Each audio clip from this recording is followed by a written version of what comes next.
Welcome to Ruthven Barracks, near Kingussie in the Highlands of Scotland. Apologies for the sunglasses, but it's an absolutely glorious day. The perfect day to explore this fantastic site.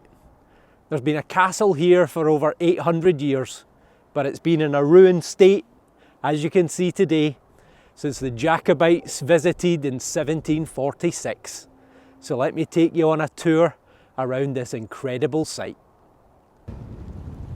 The first thing to take in with this site is its incredible location. How about that for scenery?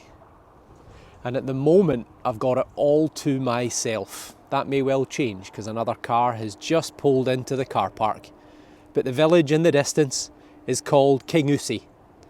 Kingussie is a Gaelic name which translates to English, and it literally means the head of the pine forest, which is a reference to the old Caledonian forest that used to cover this whole area many hundreds of years ago. Now the first thing that you notice is this huge mound, which you think surely has to be man-made, but it is in fact entirely natural. It's a huge mound of sand and gravel which was deposited here around about 14,000 years ago by the glaciers as they were moving through this landscape. We're actually in the Cairngorms National Park in the Highlands of Scotland, which is our second national park. It was founded back in 2003 and it covers a huge area, around about 1,750 square miles. Now, as I mentioned before, there's been a fort on this site for a long time, and part of the reason for that is because of the site's prominent position. Beyond is a road which is still used today, which is called the A9, which is the main spine through the Highlands of Scotland. And it's an ancient trackway, it's an ancient route that people have taken for thousands and thousands of years.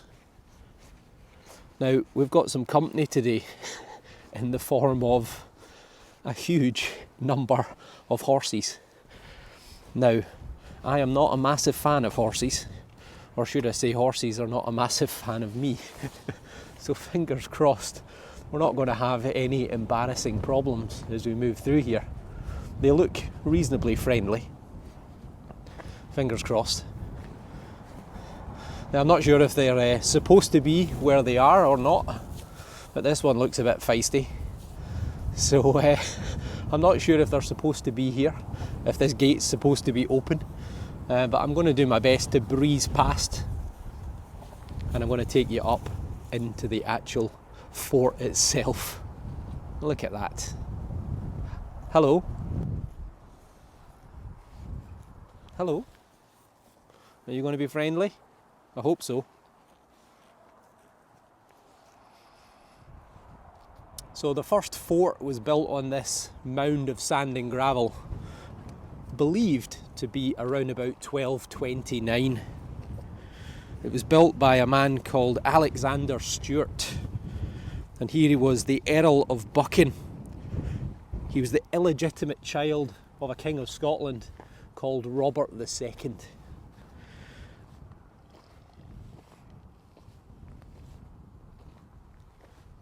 Later on in life, we had a major problem in Scotland.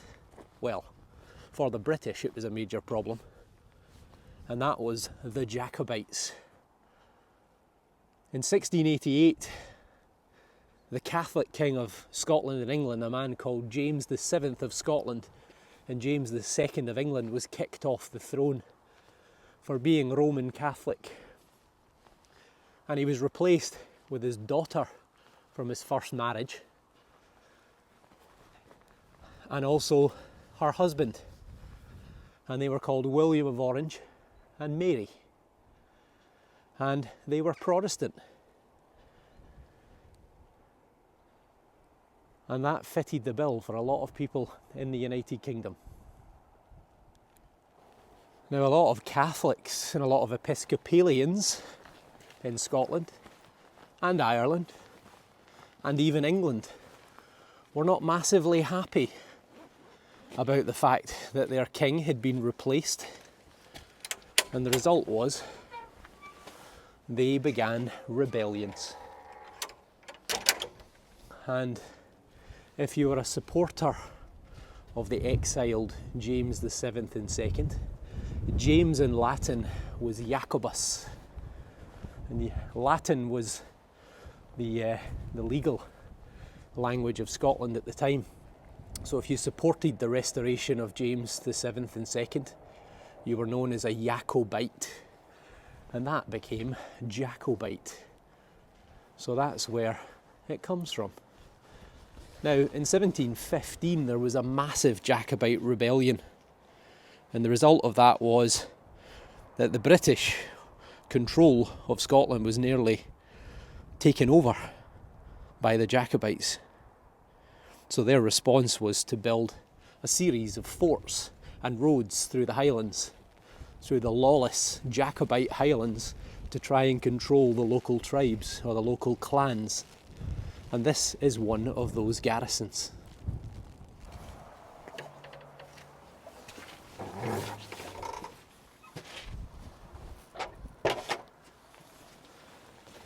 So this central area here would have been the parade ground. This is where the soldiers would have done their roll calls and done their exercises in the morning and so on, stood to attention. And then you've got two huge buildings on the left and on the right hand side. And these were the old barrack blocks. So each pair of windows would have housed a room, and within that room would have been 10 men.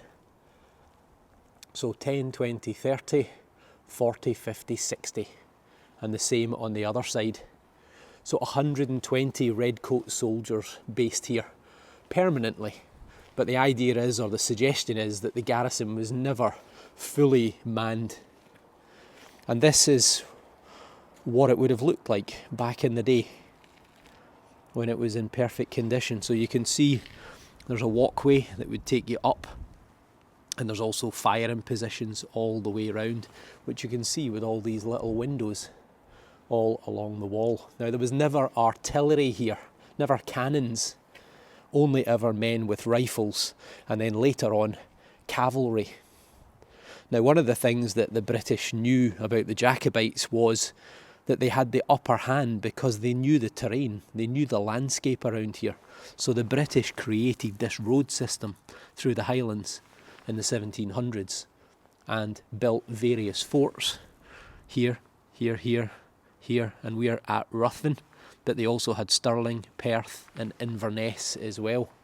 So the idea was that if a rebellion started, then the British could put it down quickly by using the road system and the bridges and the forts to prevent a rebellion becoming a nationwide rebellion. But it didn't have the desired effect, as I will explain shortly. So let's go in and have a wee look. There's not a huge amount to see because all of the timber has been burned. So you can see the rectangular or the square slots into the wall. They're beam slots, so that's where the floor would have been originally. Now the area that we're in just now, we're actually underneath the first floor. This is a little storage area. And if I come through here, you can see this here is the first floor. So there would have been a doorway just here. And above there would have been other doorways into the other floors. And again, you can see the beam slots from where the original floors would have been. So a 3-storey building, and effectively we're in a little basement at the moment underneath the first floor. Now each room would have had one solitary fireplace, and that's where they would keep warm. It's how they would heat the room. It's also where they would more than likely cook as well. And as I say, 10 soldiers, 10 sweaty, horrible, unwashed soldiers would be sleeping in this one room, which is not particularly big at all. Now, they didn't have bunk beds back then, they actually had double beds, and it was 2 men to a bed. So the idea was that the body heat of the men would help to keep one another warm. Lucky them. And this is the other part. So again, you can see the fireplace, the chimney going all the way up to the top, and each of the 3 stories, the timber's all long since gone. And again, 10 men in this room, 10 in the room above, and so on and so on.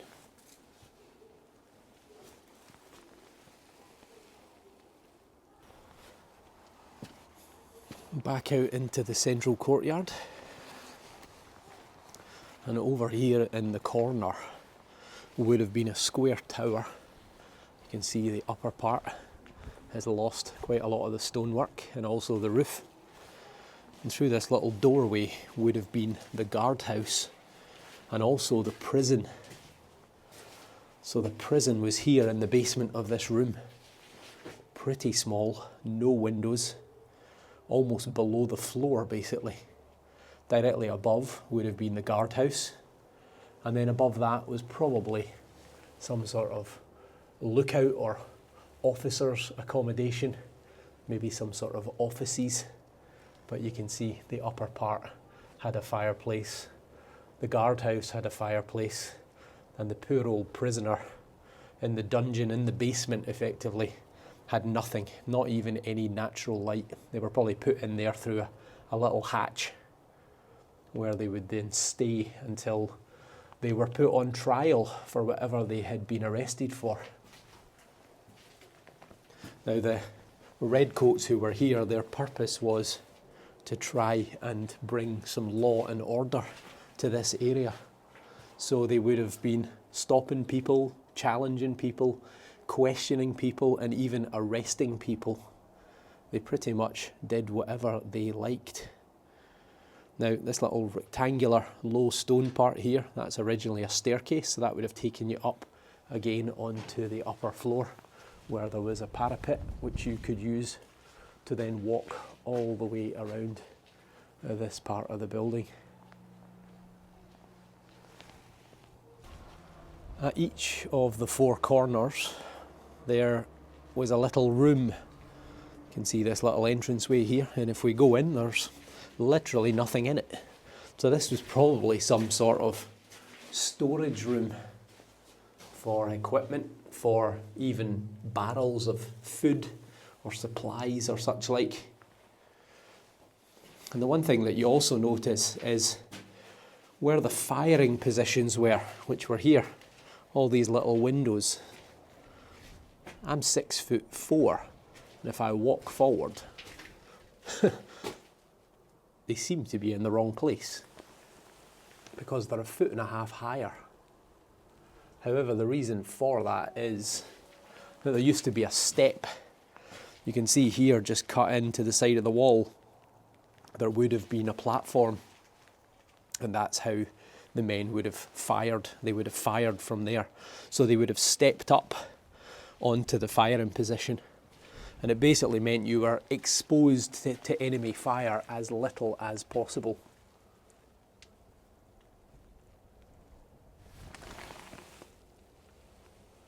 There we go, struggling to get a focus on it, but there is a view.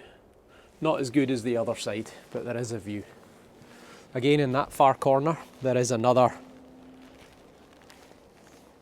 little room.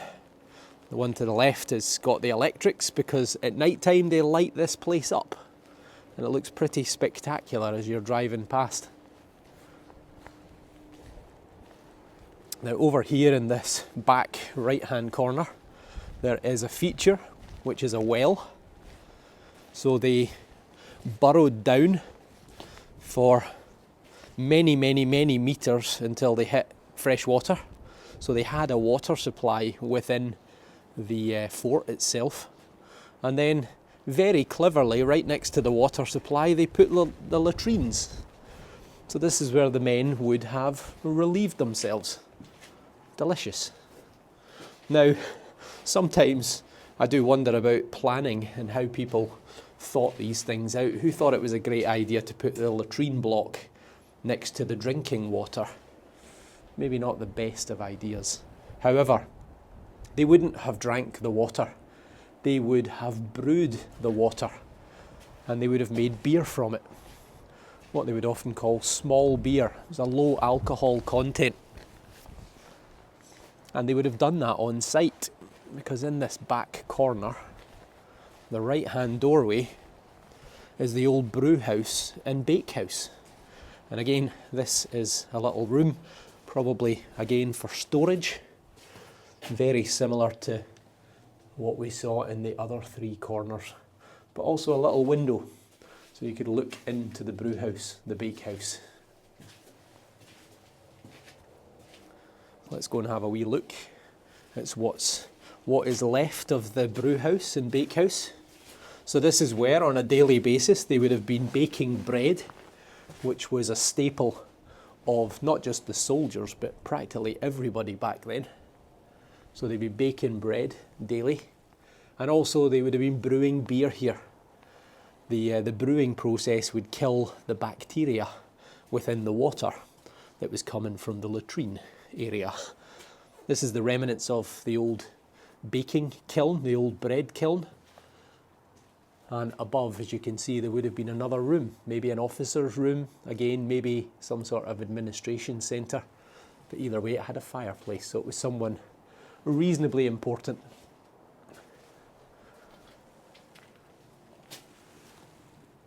What a view though, incredible. Now, as well as the kilns, you might have spotted this little sign for the brew house and the bakehouse. And it tells you that the soldiers, they actually got beer as part of their allowance, but they could buy extra if they wished. So they could buy beer for 6p a gallon. So that's what, 4.5 litres, which is 9 pints for 6p. Whiskey for 1p a gill. And a gill was a measure of spirit back then.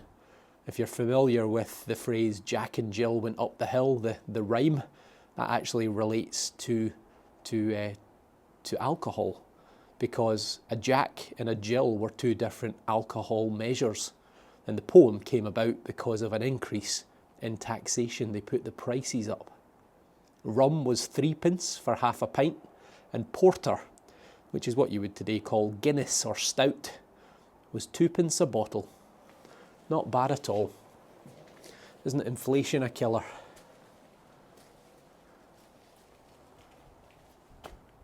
This square area in the centre was originally a staircase that would have taken you up onto a parapet that would have completely gone around this side to allow you to see over.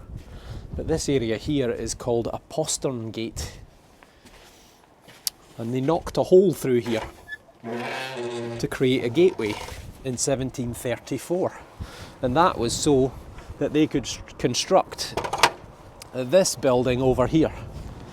And this building was built to house cavalry, a type of regiment which was known as dragoons. Now, each of these stable blocks would house 14 horses.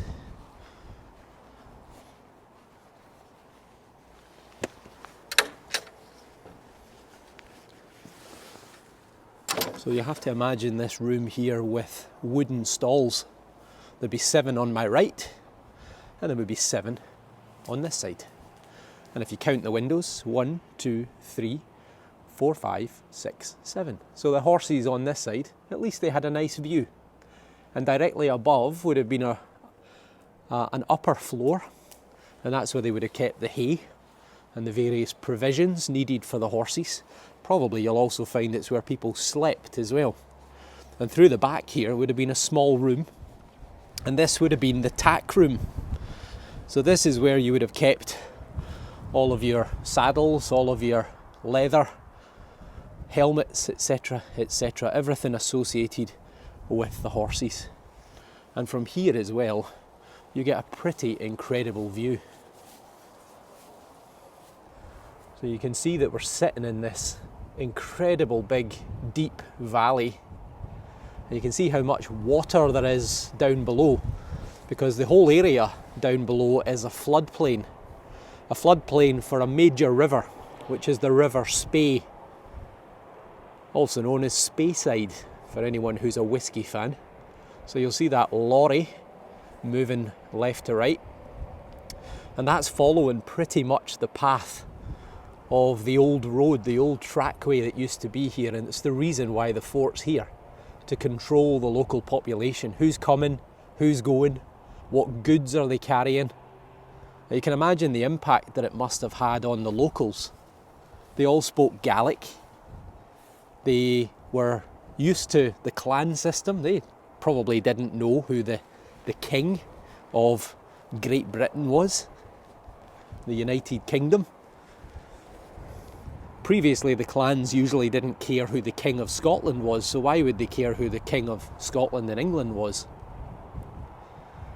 And you can imagine the impact that the locals must have felt from loads of British soldiers, many of them English, wearing their bright red jackets, speaking to them a foreign language, stopping them, searching them, asking them where they're going, probably administering the law as they saw fit, imprisoning people, punishing people, fining people. And the idea was that this garrison was supposed to in some way control the local population, but in actual fact the village beyond Kingussie and a couple of miles off to the left called Newton Moor, they believe that the best part of 500 men from those two villages fought at the Battle of Culloden. So if anything, it had the opposite effect of what it was supposed to do. Now you can also see in the distance, if I zoom in, the bridge, which sits pretty much on the site of a very, very old bridge, hundreds and hundreds of years earlier, over the River Spey. And what about that for a setting? Absolutely gorgeous.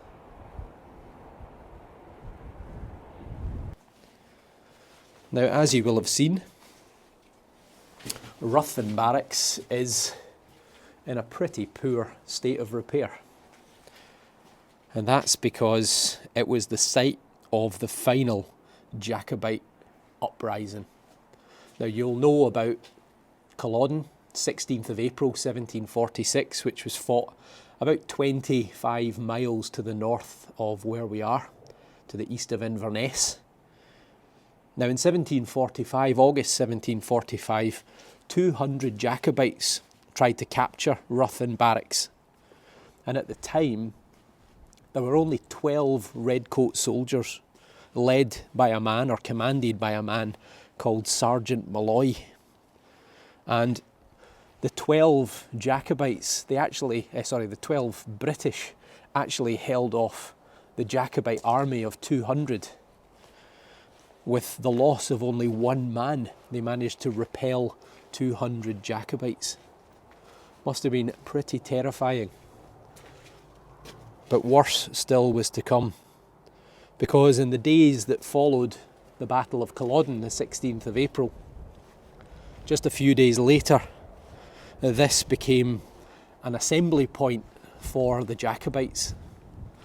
This is where those who survived the battle, this is where they met up to continue the fight. They expected Bonnie Prince Charlie to come along. And the suggestion is that somewhere between 1,500 and 3,000 Jacobites descended upon the garrison here in April 1746.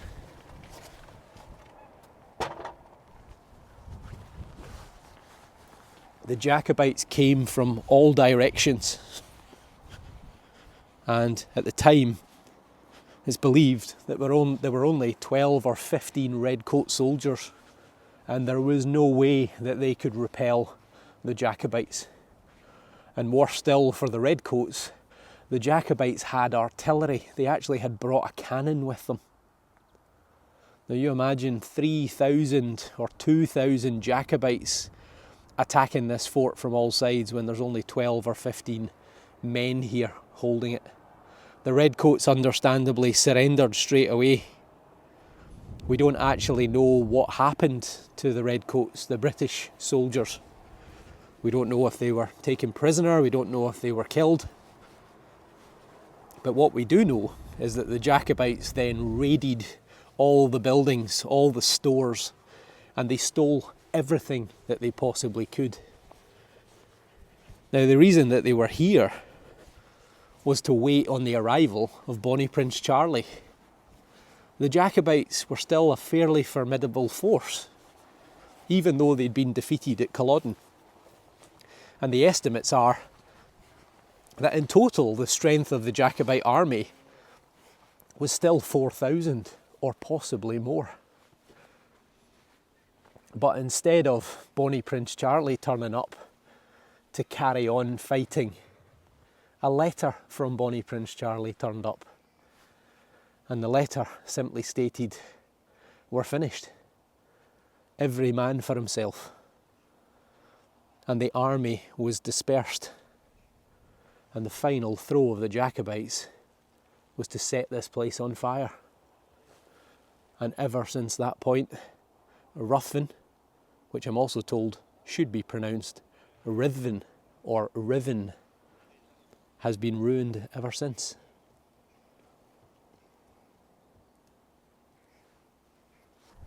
Well, hopefully you've enjoyed my virtual tour around Ruthven Barracks near Kingussie in the Highlands of Scotland. If you like what you see and you're not already subscribed, then please hit that button. And hopefully I'll see you all on my next virtual tour. Take care and thanks for watching.